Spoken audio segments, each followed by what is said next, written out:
صوت العرب يتجول في الدول العربية لنتعرف على أماكن رمضانية في سهراية. سهراية جولة رمضانية عربية بصحبة غادة كمال. الإخوة والأصدقاء، أهلا ومرحبا بكم وسهراية. وسهراية اليوم من مملكة البحرين، وسهراية بحرينية. الشاعرة والأديبة البحرينية المعروفة منار السماك، كل سنة وانتي طيبة ورمضان كريم. كل سنة وأنت طيبة، وكل الشعب المصري والشعب العربي بألف خير وصحة وسلامة. مملكة البحرين مملكة اللؤلؤ الجميل، ومملكة البحرين لها عادات وتقاليد مهمة جدا والفلكلور شعبي خاص برمضان. أولا السهرات الرمضانية أو وقت السحور عادة بتكون فين؟ طبعا هذه الأشياء اختلفت منذ الزمن السابق لحد يومنا، فالتطور موجود في كل مكان، ولكن تبقى بعض العادات موجودة كالمجالس القرآنية والتزاور بين أفراد العائلات والأصدقاء. فشهر رمضان هو شهر القرآن الذي يجمع أفراد المجتمع ببعضه البعض. يعني السحور أو الفطور يكون في المنزل، ولكن في أيام محددة تكون في مجالس كأيام ختم القرآن بنصف الشهر إلى آخره، يتجمعون في مجالس قرآنية ويتناولون طعام السحور أو البدو إلى آخره. بعض العائلات تعمل غبقات، نقول غبقة، تجمع أفراد، وكل واحد مثلا يأتي بطبقه، آخرون لا اسمها غبقة يعني تجمع سحور، غبقة سحور. بعض الأفراد يقومون بقراءة القرآن الكريم وبعدها يتناولون طعام السحور كما أخبرتك. طيب قولي لي، في أماكن أثرية داخل مملكة البحرين أو أماكن لها عبق تاريخي بتحب العائلات إنها تزور في وقت السهر أو وقت السحور؟ يعني بعض الشوارع المعروفة أو بعض القلاع أو الأماكن على شاطئ البحر. مملكة البحرين طبعا لا ننكر أن بها تاريخ كبير من الآثار الذي خلفتها البلدان أو المحتلون أو أي مروا بها، كقلعة البرتغال وقلعة عراد والمعابد الموجودة في البحرين. كذلك هي الشوارع والمنامة في الأساس هي مكان تجمع الناس الأكثر في شهر رمضان، لأن المنامة هي الأصل في ذلك، العاصمة، وبها الكثير من المساجد لقراءة القرآن. أما الآن فالناس أغلبها تتجمع في كل مكان به مجالس قرآنية اختلفت. لا يوجد الذهاب إلى القلاع أو الذهاب إلى في شهر رمضان. أنت وش قلعة البرتغال وقلاع أخرى، القلاعة دي على شاطئ البحر ولا في أماكن في وسط المدينة؟ لا، على ساحل البحر. قلعة البرتغال بناها البرتغاليون أثناء احتلالهم لمملكة البحرين آنذاك، وبنيت على الساحل حتى لنقل البضائع أو نقل المواد تكون أسهل، والجنود ولا آخره. كذلك قلعة عراد هي في منطقة عراد وعلى البحر كذلك. يعني إيه أشهر الأطباق اللي بتكون حريصة الأسرة البحرينية على تناولها في وجبة السحور؟ كثير من الأطباق، ربما بعض الأطباق تكون موجودة في الفطور نفسه كالثريد والهريس والقيمات والكباب. بعضهم يعمل العيش البرياني أو السمك المقلي أو المشوي مع العيش الأبيض، أو كما يقال الرز الأبيض. يعني يمكن احنا عرفنا المجموعة الأخيرة، لكن المجموعة الأولى عبارة عن إيه؟ أي واحدة بعد السريد القيمات. لقيمات. دي عبارة عن عجين يخلط يعني ويقلى ويوضع عليه الدبس البحريني ويؤكل، يسمى القيمات، وهو حلاوة. الكباب هو في الأصل جاء من الهند كما يقال، يعني هو اللحم المشوي. لا، الكباب ده الطحين النخج مع الخضار يقلى ويؤكل. يعني ده مختلف عن الكباب المصري. الكباب المصري اللي هو عبارة عن اللحوم المشوية على الفحم. لا، ده خضار مع طحين. في طبق بحريني مميز لازم تكون الأسرة البحرينية حريصة أن يكون موجود على السحور أو الفطار؟ الثريد والهريس. الهريس هو عبارة عن حب الهريس، حب مع اللحمة، وبيتهرس مع بعض أساس كده بيسموه هريسة، يعني مهروس. وبيغطوه، بيحطوه في الصحن بعد ما يستوي، وبيغطوه بالزيت أو الزبدة أو الدهن البقري. كان سابقا يستخدم دهن البقري عشان يديله مذاق مختلف. وعندنا الحلويات مثل كما قلت لك الجيمات، وعندنا العصيدة والخبيصة، وعندنا البلاليط. طب نشرح بقى.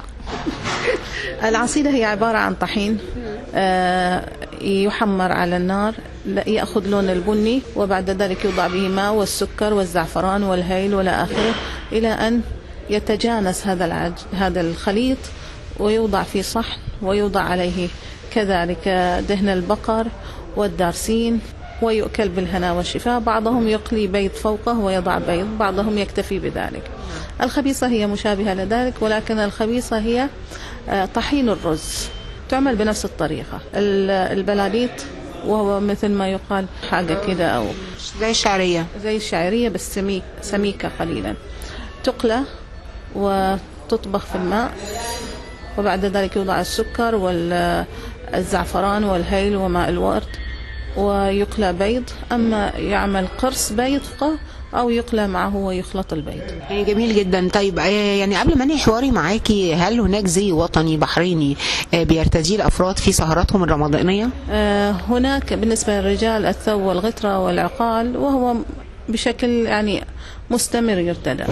والمرأة البحرينية ترتدي الجلابية وإلى آخره بشكل يومي، ما عدا الزي البحريني يرتدى إلا في المناسبات. يعني ده مطرز باليد؟ بعضهم يرتدي مطرز باليد، وكان التطريز يأتي من الهند سابقا، ليس من البحرين. احنا سعداء جدا بوجودك معانا، وكل سنة وانت طيبة ورمضان كريم. وانت طيبة والجميع طيب من شعب مصر وأهل مصر والعالم العربي كله. كل عام وأنتم بخير ورمضان كريم. شكرا جزيلا. شكرا لك يا أستاذة غالي. ومن مملكة البحرين إلى المملكة الأردنية الهاشمية وسهراية أردنية بصحبة الإعلامي والناقد الأردني رسمي محاسنة. من الأماكن المهمة يعني واللي تمثل يعني معالم بارزة في عمان اللي هي حدائق الحسين. حدائق الحسين يعني حقيقة موجودة في منطقة جميلة في غرب عمان، ممتدة على مساحة واسعة حوالي يمكن 28 دنم. فيها خدمات كثيرة، يعني فيها ملاعب قدم، ملاعب سلة، فيها المصاطب يعني اللي ممكن الجلوس عليها، في أشجار، في مقاعد، في خدمات، يعني في مطاعم، أيضا في يعني المسجد الكبير مسجد الحسين موجود، في طرقات للمشي، وبالتالي انه هي بتشكل عنصر جذب للأردنيين انه يروحوا لهذا المكان اللي حقيقة يعني كثير جميل، والمنطقة يعني مفتوحة، جايب غرب عمان، منطقة نظيفة، منطقة فيها خدمات كثير، واعتقد بانه هي من اهم الاماكن اللي بتجذب الاردنيين للذهاب اليها في رمضان من اجل الافطار الرمضاني. من المفارقات ايضا ربما يعني يستغرب البعض انه طريق المطار يعني على جنبات الطريق، اولا طريق منبسطة، طريق فيها اشجار، طريق واسعة، لها اطاريف يعني واسعة وآمنة يعني. وبالتالي انه كثير بنلاحظ بانه في رمضان كثير من العائلات بتخرج، يعني خاصة لما يكون الجو حار كثير، ربما انه الحرارة هي اللي تجذبهم اكثر، بحيث انه يكون في هواء طلق يعني منطقة مفتوحة. أنا أعتقد ربما هذول المكانين اللي بشكل أساسي الأردنيين يعني بيحبوا يروحوا عليهم، إلا أنه يعني بعد الإفطار الوضع مختلف. هناك أماكن كثيرة للترفيه، وهناك يعني حدائق كثير موجودة مثلا. الساحة الهاشمية اللي يعني اللي في وسط البلد اللي عند المدرج الروماني، منطقة فيها خدمات، منطقة جميلة عادة. يعني الداون تاون السنتر بيجذب الناس، وبالتالي يعني حتى بكون فيها برمضان، يعني حتى بكون في سياح أحيانا بكونوا جايين بعد الإفطار. وفيها يعني أيضا يعني هي قريبة من السوق، وفيها يعني بعض الخدمات، إلا أنه يعني مثلا لتناول الشاي، للعصائر، الأشياء يعني سواء اللي بيكونوا ماخذينها معهم، أو إنه يعني موجودة هناك، يعني حد بيبيع، يعني ناس بيبيعوا. أيضا يعني عندنا منطقة جبل الحسين، يعني هذا من الأماكن المعروفة في عمان تحديدا عن دوار الشهيد فراس العجلوني. منطقة جاذبة أيضا. في يعني حديقة بعبدون، في مجموعة من الحدائق حقيقة اللي بتجذب الناس، هي اللي بعد الإفطار، يعني الخروج بعد الإفطار، بالإضافة للمقاهي اللي منتشرة واللي متوفرة، خاصة إذا كانت متاحة الأرجيلة، فبعد يوم صيام يعني هيك طويل، بأيام الصيف الطويلة، يعني بكون إنه فرصة للناس إنها تقضي أوقات مع بعضها البعض بعد الإفطار، تشرب يعني يعني العصائر الرمضانية المعروفة. يعني أعتقد إنه هي يعني هي النقاط الأساسية اللي ممكن نحكي عنها في هذا الموضوع، فيما يخص يعني بعض الطقوس، بعض العادات، بعض يعني التقاليد الرمضانية اللي بيمارسها الأردنيين. كل عام وأنتم بخير.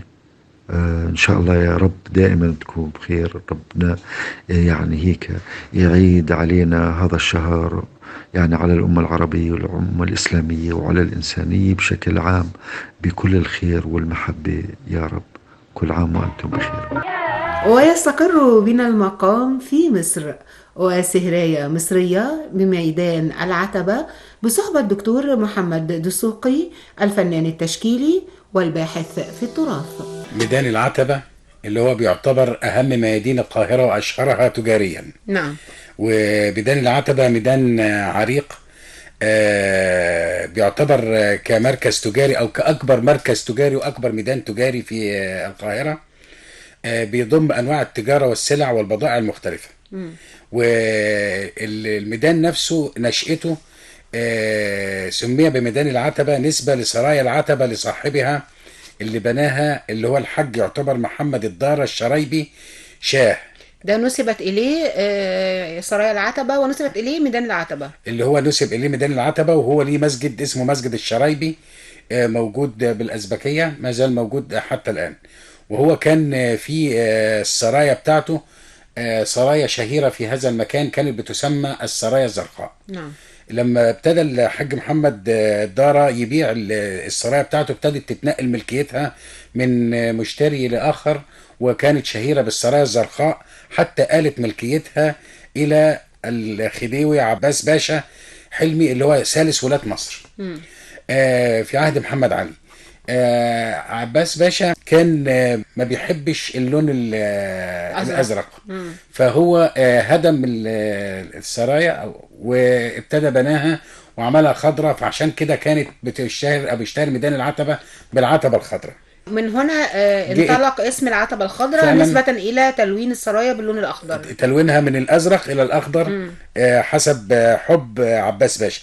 وبعدين هو هدمها وبناها من جديد على أن تخصص لإقامة والدته اللي هي تعتبر أرملة الأمير توسن، واستمر هكذا حتى قرر الخديوي إسماعيل تخطيط منطقة الأزبكية بالكامل، إعادة ترتيبها مرة أخرى، إعادة ترتيبها وإعادة ردم البرك الموجودة، بركة الأزبكية والخليج المصري وكده، عشان يعملوها كحي جديد يضم الأصالة والمعاصرة بالأفكار الجديدة اللي هو كان جاي بيها.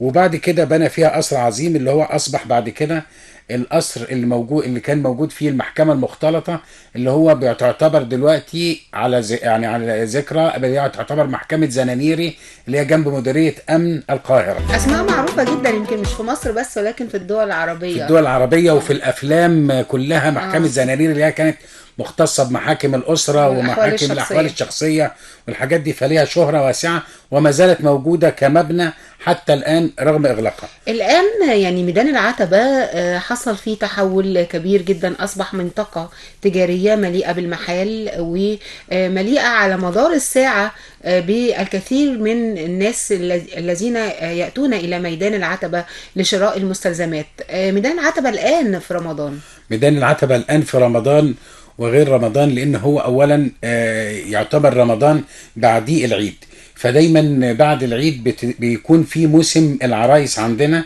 والزيجات والحاجات دي. فأصبح ميدان العتبة التجاري ان هو بيضم كثير جدا من الأسواق التجارية ومحلات المينيفاتورة والرهونات، وكان زمان بيتم الرهونات، بقى يضم مراكز ثقافية زي المسرح القومي، مسرح الطفل، ومسرح العرائس والطليعة، وسوق الأزبكية اللي هو يعتبر سوق يعتبر شهرته عالمية في بيع الكتب وبيع الأشياء الجميلة التراثية والمكتبات القديمة اللي موجودة. وكانت محلات العتبة قديما كانت بتضم محلات للأزياء كانت تنافس محلات لندن وباريس في الجودة والأناقة بتاعتها، وشارع عبد العزيز شارع الأجهزة الكهربائية ومنطقة الكهرباء وراء المطافي والبوسطة، ويعني بيضم زخم كثير، فمنطقة عامرة ومرتبطة بأحياء زي أحياء باب الشعرية وبحي الحسين وحي عابدين ومنطقة الأزبكية. فكل دي أحياء بتعج في رمضان بالكساء الشعبي للقادر والغير قادر.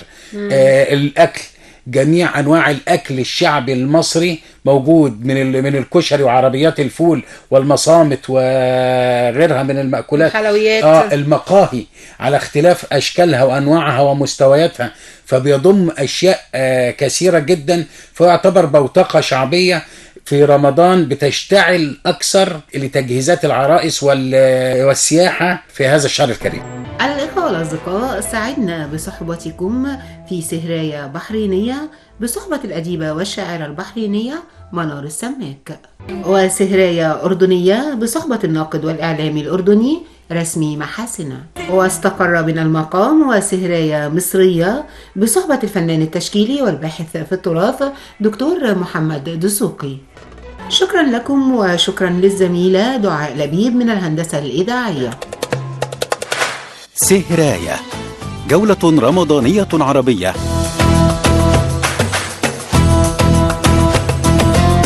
بصحبة غادة كمال.